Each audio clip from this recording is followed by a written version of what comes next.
Hi everybody, today I'm gonna be running the game for you all. I hope you're ready for the best adventure of your lives. Really? If I had known that, I would have come up with a socially acceptable excuse to miss the game. Are you sure the Corporate Affairs Department approved this? Now, wait just a minute. I say that we give our illustrious barbarian the benefit of the doubt. Yeah, come on guys, everyone has to start somewhere. This is going to be rich. Okay, you guys, you've battled your way through the entire dungeon.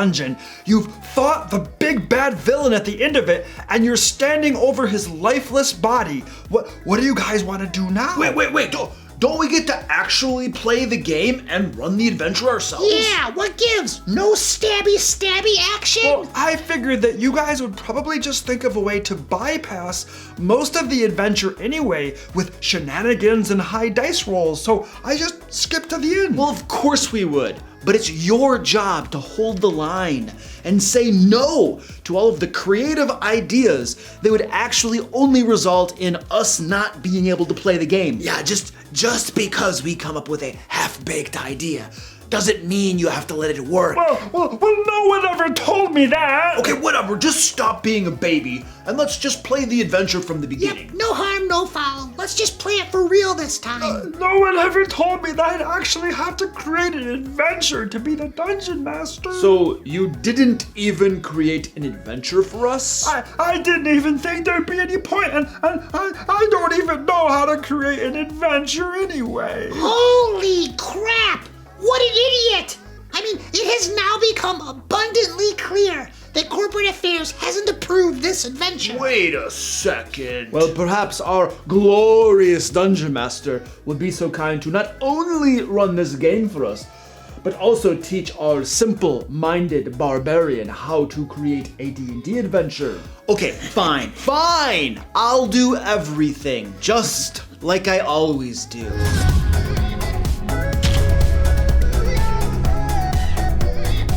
Welcome to the DM Lair. I'm Lucar, and on this channel I give practical Dungeon Master advice that you can implement at your game table. Today in the Lair, I'll be walking you through the nuts and bolts of how to create a D&D adventure. You see, this bad boy right here does give some high-level details and kind of helps. However, the information is very high level and you get no practical examples. So today I'll march through the 10 steps of the process I follow when I create my D&D adventures. And I'll be giving you an example of how I go from the blank adventure template that I created to a fully fleshed out adventure. By the way, my D&D adventure template and the sample adventure I'll be showing you in this video are both available on DriveThruRPG at the link below. Both of them are free, like most of the D&D resources I create for the community, but if you'd like to toss me a couple bucks to help keep the lights on around here, you're welcome to do that too. And I frequently create D&D adventures over on Twitch, live with viewers. In fact, this Friday, we'll be creating a D&D adventure together. There is a link to my Twitch channel down below if you'd like to check that out. Now, before we jump in, I want to make one important note. This is the process for creating a location-based adventure. There's also something called an event-based adventure, which is a bit different and out of scope for today's discussion, though maybe I'll do a future video on that. Also, these steps are in the rough order I usually complete them in, but jumping around is fine too,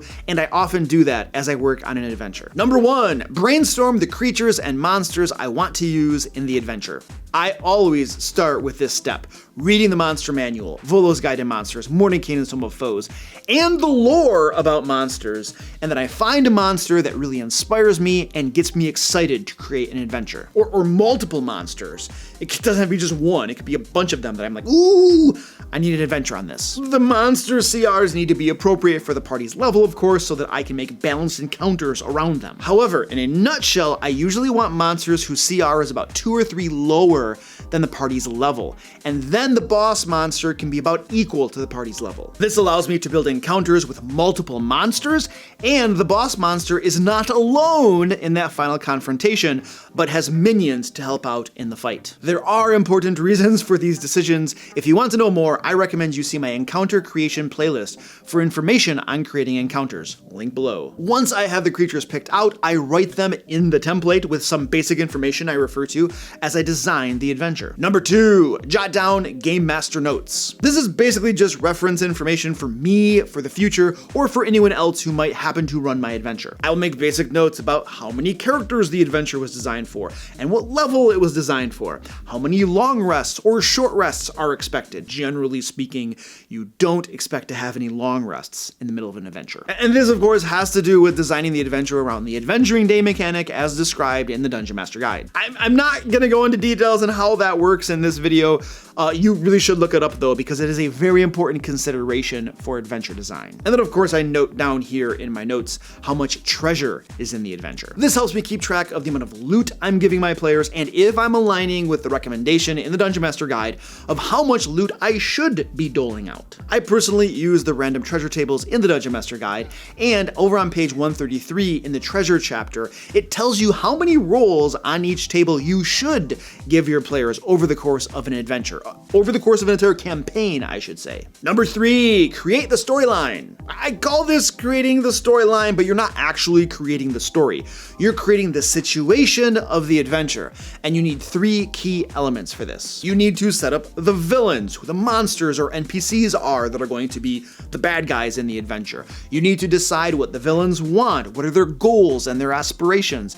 And finally, you need to decide what they're doing to achieve these goals that would cause conflict in the game world. And you really do need all 3 of these elements to set up a compelling adventure. A bad guy, things the bad guy wants, stuff the bad guy is doing that causes a problem in the game world. For instance, Lord Paxton wants to recreate the empire of Astoria across the Sword Coast, and he is annexing territory and taking it by force. Number 4, flesh out locations. You want to have brief descriptions of locations that are going to be encountered in the adventure, and you can include more or less information as needed. For something like a swamp, I just include some high-level details and I can improvise the rest. But if I'm going to be doing something like a town, though, I'll flesh out more information in advance. I'll need to know who the leadership is, maybe if there are town soldiers, the name of an inn that the players might come across and sleep in, anything that I think that I'll reasonably need to know in order to run that town. Number 5, flesh out NPCs. You want to include the names and brief descriptions for all major NPCs in the adventure, and I try to keep these short and sweet and then improvise as needed. But of course, if improvisation isn't your thing, then you can just flesh out all the details as you feel that you need to in order to be able to roleplay your NPCs well. Number 6, design random encounters. So basically at this step, I create some random encounters that are themed according to the adventure and the location the adventure takes place in. These random encounters are for me to use if, let's say, the PCs take a short rest, and then I might want to have a chance of a random encounter happening. I will also use them if the PCs take a long rest in the middle of the adventure, and they really shouldn't have needed to take a long rest. Because you know players are always trying to get that long rest in so they can approach the entire whatever else is to come at full strength. And thus, these random encounters can be used to restock the dungeon with foes. And there are good reasons for doing this, and it has to do with the adventuring day mechanic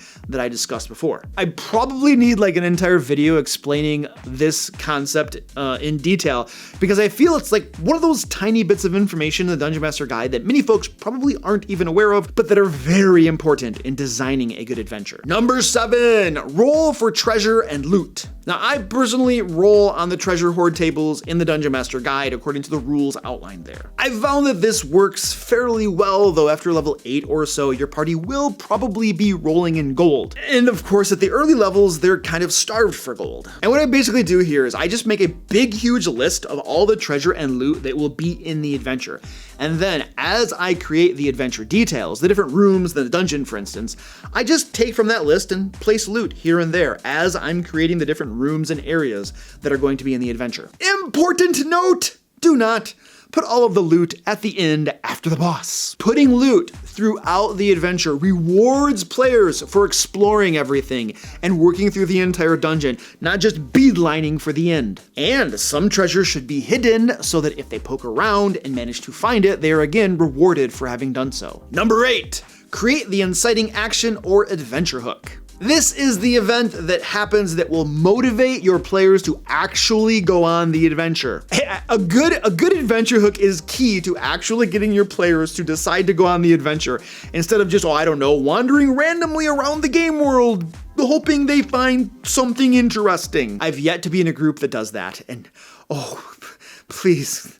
I never want to. Does not sound interesting to just wander randomly hoping something fun will happen. All right, there are 3 key elements to a good adventure hook. First of all, you clearly describe what the problem is.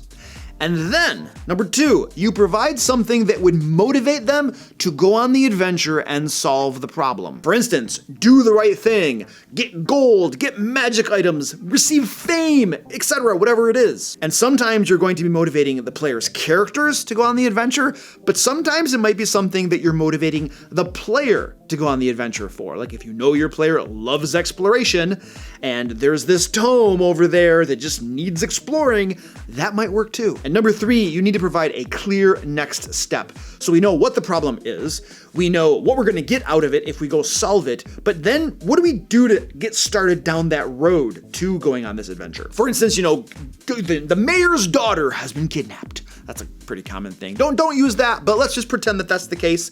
So then what would you do? You would go talk to the mayor, you get more information, he would tell you the next steps of what you have to do to help get his daughter back. And these next steps should be designed to point the players to the location where the adventure will take place. Because remember, you don't want them just wandering randomly in the game world hoping they find the adventure. For instance, the mayor tells them that a tribe of orcs has been raiding the town. He shows you on a map where their den is, and he wants you to go there and deal with them. I mean, unless you want your players to just wander randomly around the game world uncertain of where to go.